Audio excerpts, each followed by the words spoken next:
We are in an Epstein frenzy. And it's a deserved sort of feeding frenzy at the moment because there's new material out there, right? There's new emails, there's new shock emails, and the swearing in of Adelita Grijalva, the Arizona congresswoman who's been waiting to be sworn in for over a month now because of the Speaker Johnson's bizarre decision to keep the House out. I really think he really did a disservice to his own party and his own members here because it's a pretty indefensible, the lack of action, the lack of anything from the House Republicans, and they're on the ballot before anybody else is, right? It's the House Republicans who are all on the ballot come in November 2026, and I think Mike Johnson has put his own members in a terrible situation. Obviously, it feels like he made a decision that the White House asked him to do, not what was in the best interest of the House Republicans. And in some ways, this controversy over the Epstein files is the same thing. Mike Johnson is consistently doing what's in the best interest of the White House, which is a branch of government he does not lead, nor is he a member of. He is actually the leader of the legislative branch. The Speaker of the House is essentially the de facto leader of that branch of government. Same way John Roberts, as the Chief Justice, is essentially the current leader of the judiciary branch. And he has essentially outsourced decision-making on what Congress should do to the White House. You get it politically. I understand why they feel like they have to, and we live in this gerrymandered world where primary voters matter more than the rest of us. That, of course, this gets into the larger conversation, which, by the way, I get into with Adam Gentleson, right? The filibuster. He wrote a whole book about the filibuster. And what was the founders' intent? And, how should this all work? And when do you have supermajorities and when don't you, et cetera? But I will tell you, I think what Mike Johnson has done with House Republicans is so damaging. And I do not think they fully appreciate how much damage his decisions here, again, all were only to the benefit of one person, Donald Trump. None of it to the benefit of anybody that's actually going to be on the ballot in 2026, namely every single one of those House Republicans that he is charged with leading. So the discharge petition is here. It's interesting that the White House apparently was working Lauren Boebert, seeing if they could talk her out of being a signer, trying to do whatever they can to stop this. And I think that, the question is, will this, this is a guy, Access Hollywood didn't end him. January 6th didn't end him. I mean, look at the things he has done since coming into office. I mean, I'm going to give you a quick rundown. These are just the people he pardoned on January 6th that have committed crimes since, right? And none of this has hit him yet. Edward Kelly, pardoned for January 6th, later convicted to conspiring to murder FBI agents. Daniel Charles Ball was pardoned in the January 6th pardons, and he was rearrested on federal gun charges. Kyle Colton was pardoned with his January 6th participation, later had to be indicted for receiving child pornography.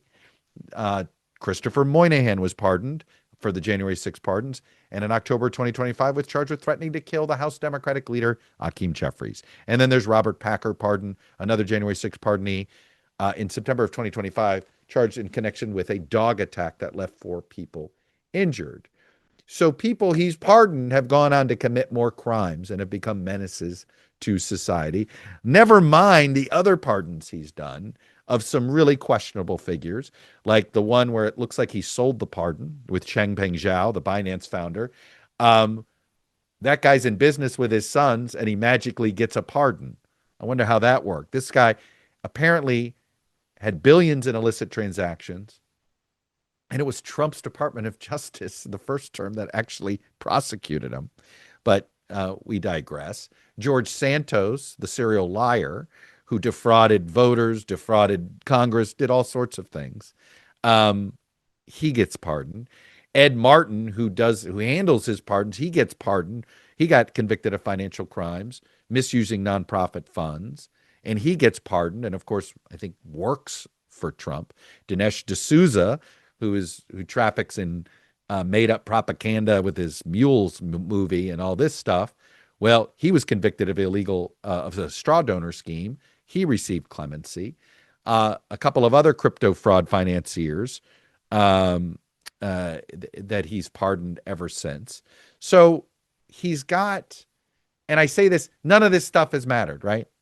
I throw all that on there. All of this happened this year. He's, did the bailout of Argentina instead of bailing out U.S. beef producers. None of this has stuck to him yet. So why should the Epstein file stick to him? Well, there's another way to look at this, is that there are times in any presidency where you have Teflon as a president, and there are times in every presidency where it feels like you're dressed in Velcro. There was, Richard Nixon had Teflon in his first term. By the second term, it was all Velcro, and everything that was connected to Watergate or loosely connected to Watergate or any sort of presidential abuse of power seemed to stick to him and stick to him. But why did he go from a Teflon guy to a Velcro guy? A simple reason: the economy sucked.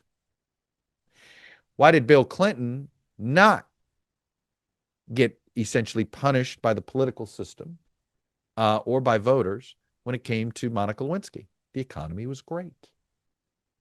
Why did the stuff in Trump's first term not stick to him? There was a perception that he oversaw a successful economy pre-coronavirus. Why is this possible that this time why could this time be different?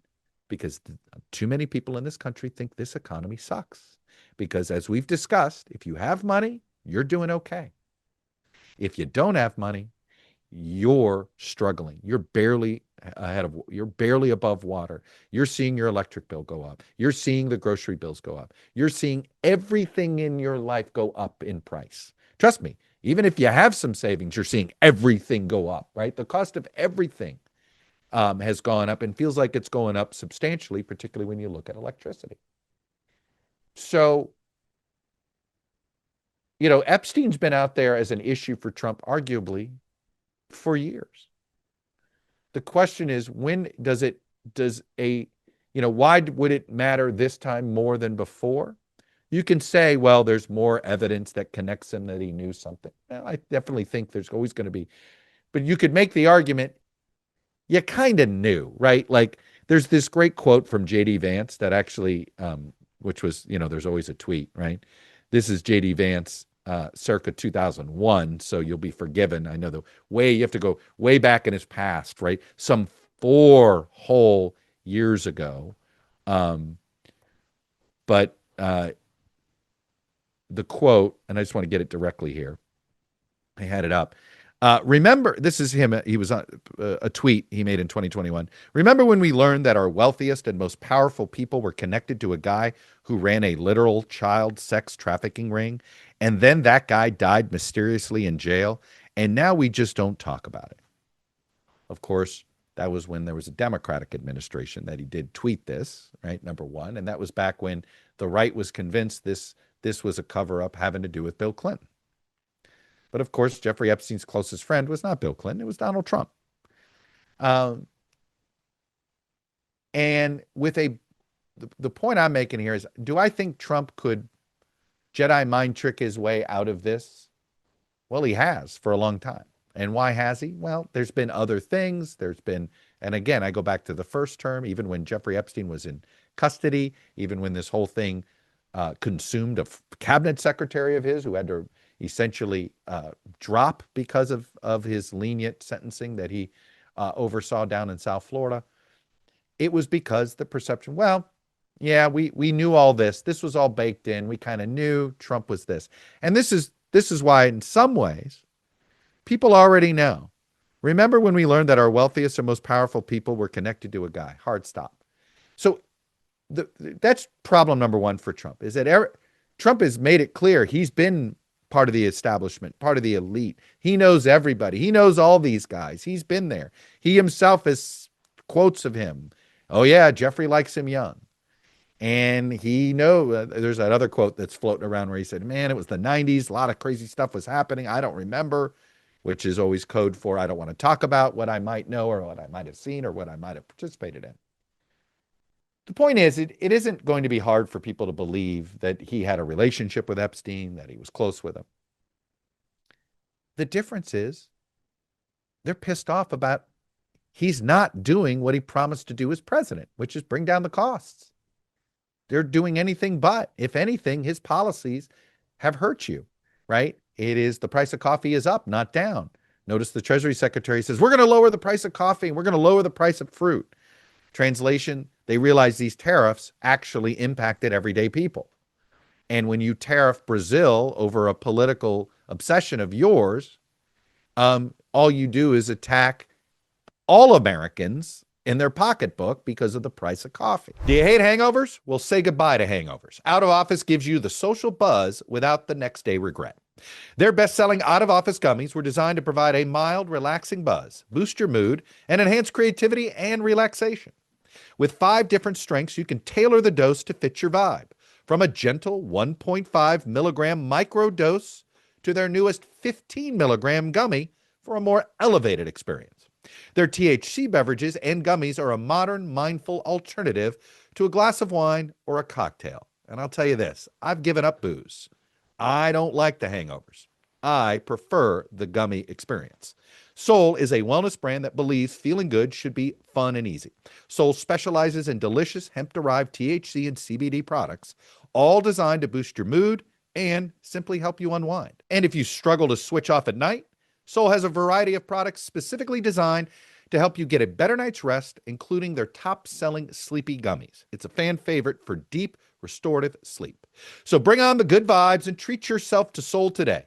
Right now, Soul is offering my audience 30% off your entire order. So go to getsoul.com, use the promo code ToddCast. Don't forget that code. That's getsoul.com, promo code ToddCast for 30% off. I'm always hesitant to assume, this is it. But look, every presidency comes to an end and their influence comes to an end. And the way we mark the end of a presidency is we say, he's becoming a lame duck. And you're starting to hear the words lame duck.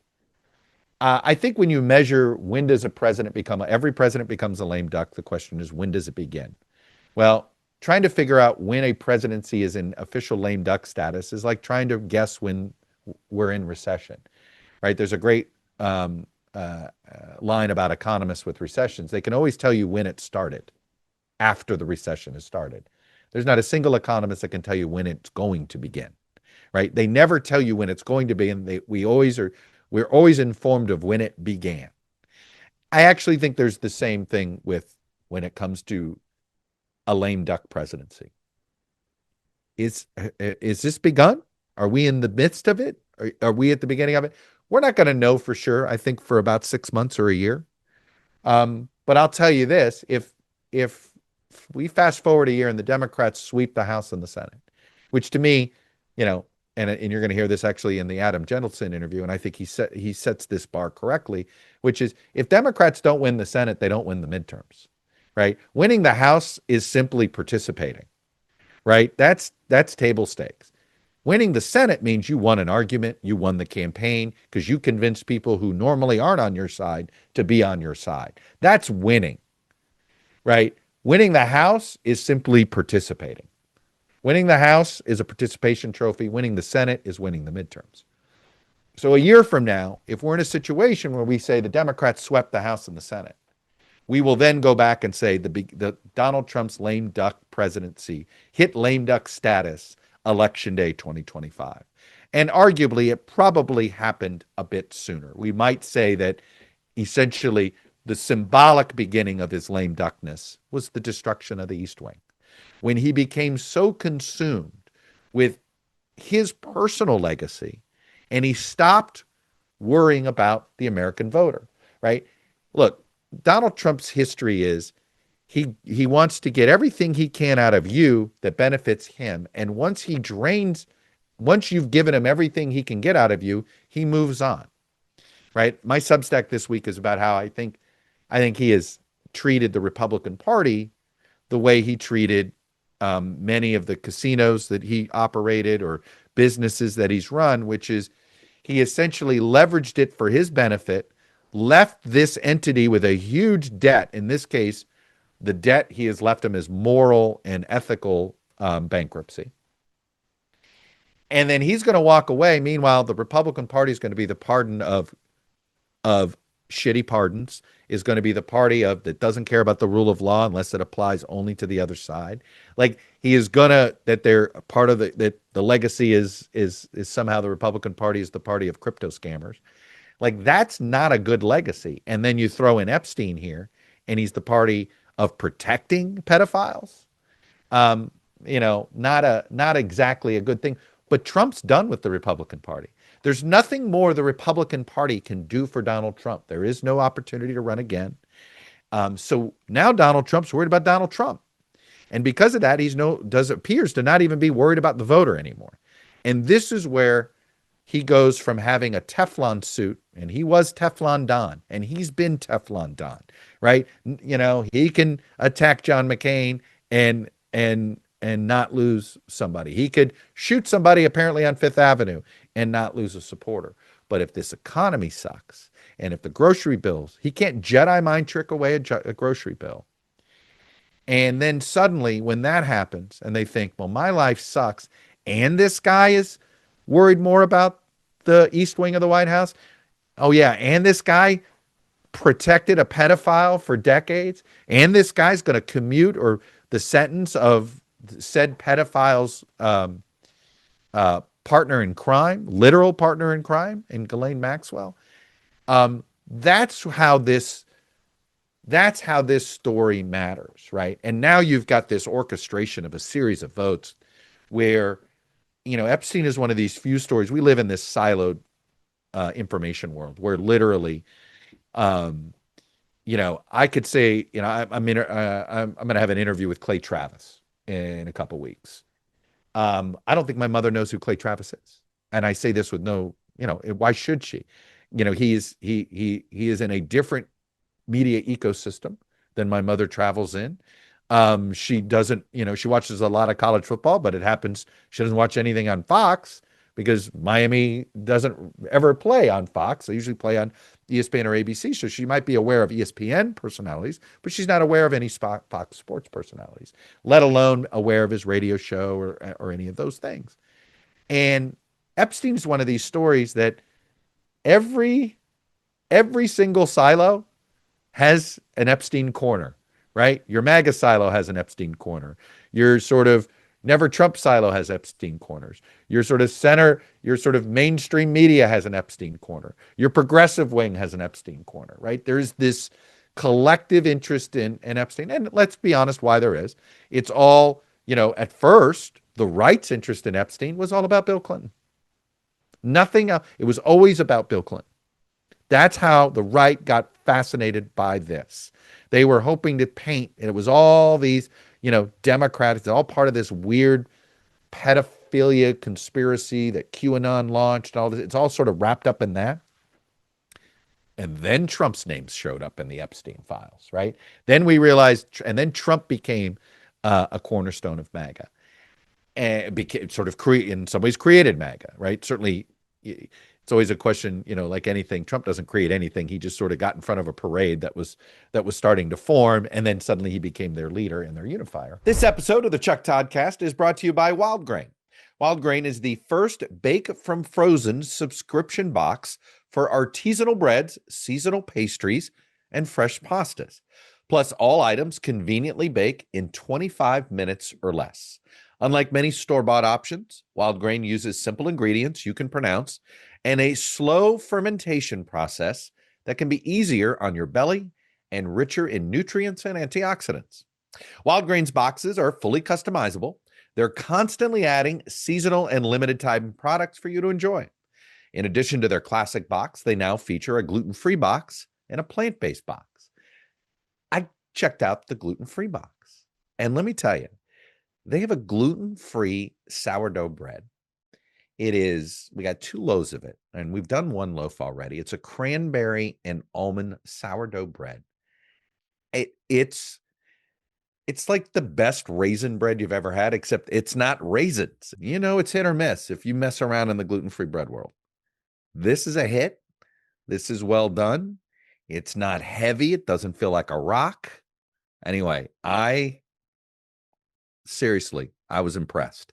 So look, for a limited time, Wild Grain is offering our listeners $30 off your first box, plus free croissants in every box when you go to wildgrain.com/Toddcast to start your subscription. $30 off your first box when you go to wildgrain.com/Toddcast.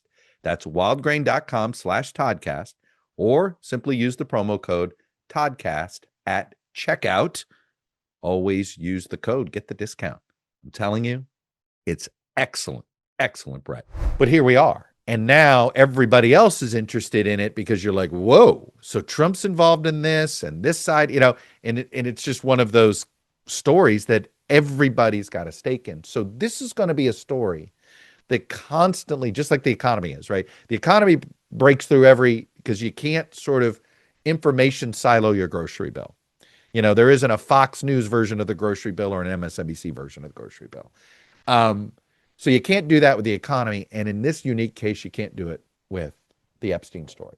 And this is why this feels like a very this is what happens to lame duck presidencies, is that they can't stop feeding frenzies anymore. This happened with George W. Bush. A lot of people will say the feeding frenzies, sort of the lame duck period of the Bush presidency began with the 2006 midterms. I'd actually argue, or you could go backwards and say it began with the Terry Schiavo thing, when they went full bore on that and the public revolted, and they couldn't sort of, their typical positions didn't work. Their typical media spin didn't work. And then you realize, his credibility was shot. It was already weakening due to Iraq. Terry Schiavo hits, then Katrina happens, and then the whole thing is over.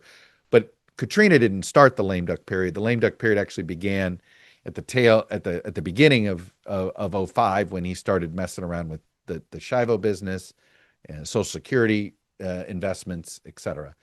And so that's where I think if indeed we're able to, in a year from now, we have the environment that we have, and it does turn into a Democratic sweep, we will say this lame duck period began in the fall of this year. Just like with Joe Biden's presidency, it turned out the beginning of the end of his presidency happened really early in his presidency, right? With the Afghanistan withdrawal and the inability to sort of hold anybody accountable, fix it, explain it, and he never recovered from there. And because he was a first-term president, you'd never say lame duck. In hindsight, that's when he lost the plot. And everything went downhill from there. That's, I think, the situation we may be living in now. And the nightmare for the White House press shop is Trump has not helped them at all. I would argue that he actually had Trump's problem is going soft on Maxwell. Because by going soft on Maxwell, he has essentially confirmed the idea that Maxwell knows some stuff, that he's friendly with her, that he knows her. And it undermines the story that he had sort of lived with for a while when it came to Epstein, that mostly worked with his supporters, which was, yeah, I knew Jeffrey Epstein very well, and then our relationship ended because I didn't like what he was doing to women at Mar-a-Lago. So he had this sort of story that had some credibility to it, that he didn't, because it was true. Apparently he recruited one of these women from Mar-a-Lago, and Trump says he kicked him out of Mar-a-Lago and said, you can't come back here. Now we learn that the reason for the real breakup between Epstein and Trump wasn't that. It was over a piece of property in Palm Beach. We eventually learn about that later. But he had a story that he was feeding his supporters that, yeah, I knew Epstein, and then when I realized what he was doing, I was out. I didn't want that sleaze bag around. Okay. Then why are you soft on Ghislaine Maxwell? If you're so outraged by what Jeffrey Epstein did, then your Justice Department should have made life harder for Maxwell, not easier. But you went soft on her. And what he did is essentially made it impossible to defend Trump's actions.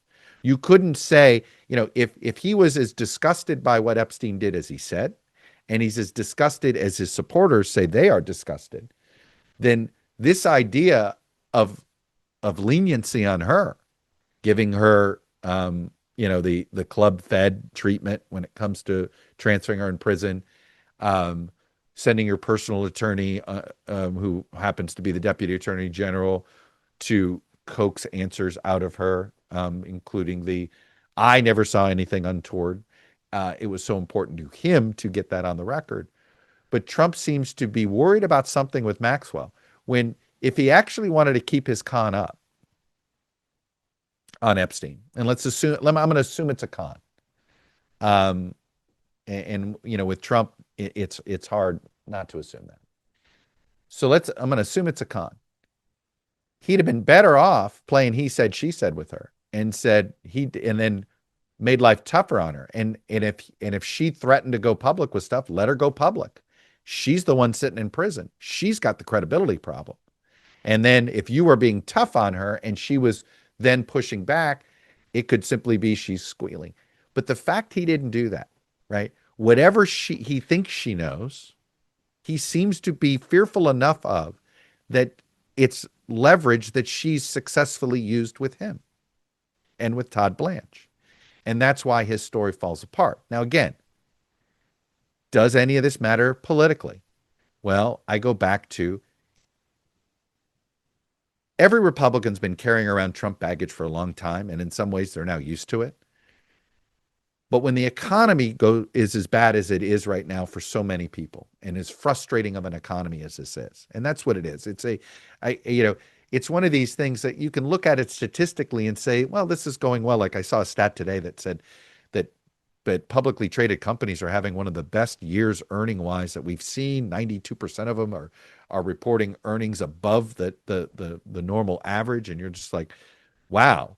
And yet jobs are decreasing, not increasing, right? So that means Wall Street's being rewarded for its efficiencies in its companies. Wall Street's being, as a company should. Hey, your productivity is up and your labor costs are down. Good for you, investors like that.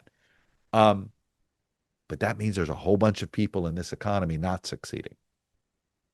And so that's why it's very hard to, when Trump's using the stock market as proof that his economy is doing well, it's like, yeah, you're with your economy's working for the haves. Your economy is not working for the have-nots. And the irony is that he built his political coalition on the have-nots very successfully. And now he doesn't seem to care about the have-nots anymore. And that's when I go back to Epstein. For the longest time, it is basically run into Teflon Don and is slid off of him.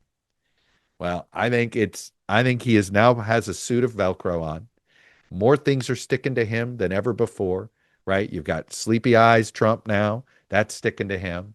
You've got the medical issues. Something's going on. If he passed his MRI, you don't pass an MRI, but congratulations, I guess. You're not asked, you don't do an MRI unless they're wondering unless they can't find the problem of something that's bothering you. So you got that.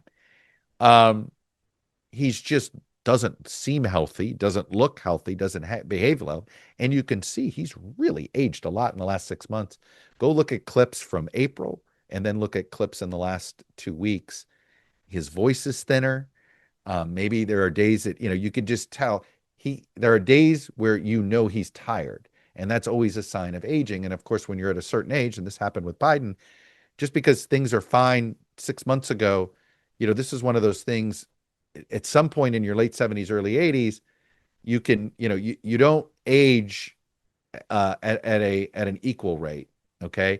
You sort of you have fits and starts. And then, we've seen that. I've had elderly relatives where everything's fine, and then you don't see him for 6 months and you're like, holy cow, what happened to Uncle Joe? Or I have a real Uncle Joe. So no, nothing's happened to Uncle Joe. I don't want Uncle Joe. That wasn't about you. I was just using like Jane and I'll go Uncle John Doe. I don't have an Uncle John, so I'll do Uncle John.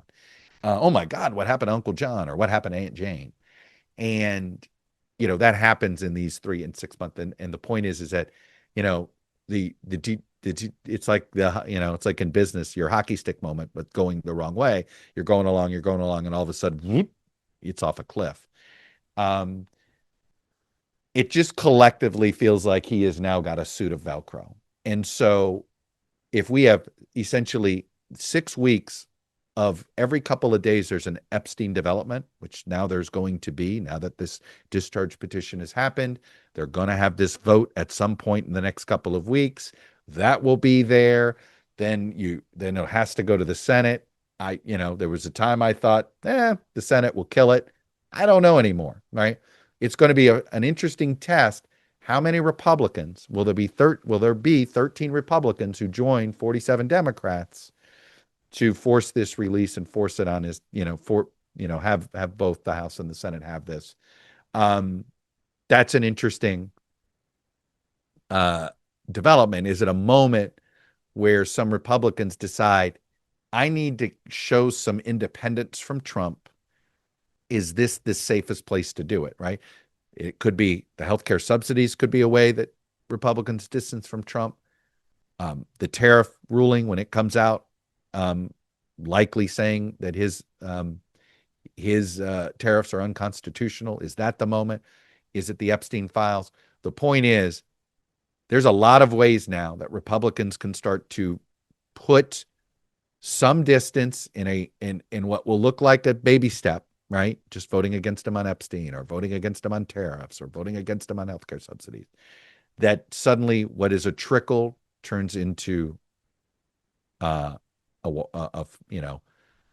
rush of water coming out of the faucet, essentially trying to get away from him. So that's how I think this story is potentially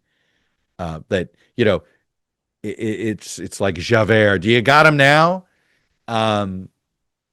It's the accumulation, and it's the fact, because of this sour economy, he's now wearing a suit with Velcro on it, and more of this other stuff is now going to start to stick to him, because he didn't handle the main thing. He was elected for one reason and one reason only: bring down costs. And he's failing massively at that, which means every other secondary issue becomes a problem for that voter, because they think, well, he can't do this. Well, he must be that. He must be that. He must be that. And that's why this Epstein story could be just yet another sign that the lame duck status is now if you were to go to Trump's Facebook page, he may have to change his status to lame duck. There's a reason results matter more than promises. Just like there's a reason Morgan & Morgan has become America's largest injury law firm. For the last 35 years, they've recovered $25 billion for more than 500,000 clients. It includes cases where insurance companies offered next to nothing, short of shortchanging, seeing if they could get away with it. And Morgan & Morgan fought back, and they won millions. In Pennsylvania, one client was awarded $26 million. It was a staggering 40 times the amount that the insurance company originally offered. That offer, $650,000. Whatever it took to sort of get away without paying. So with more than 1,000 lawyers across the country, Morgan & Morgan knows how to deliver for everyday people. So if you're injured, you're looking for a lawyer, check out forthepeople.com/ToddCast, or dial pound law, pound 529 on your cell phone. And remember, all law firms are not the same. So give Morgan & Morgan a look. Their fee is free unless they win.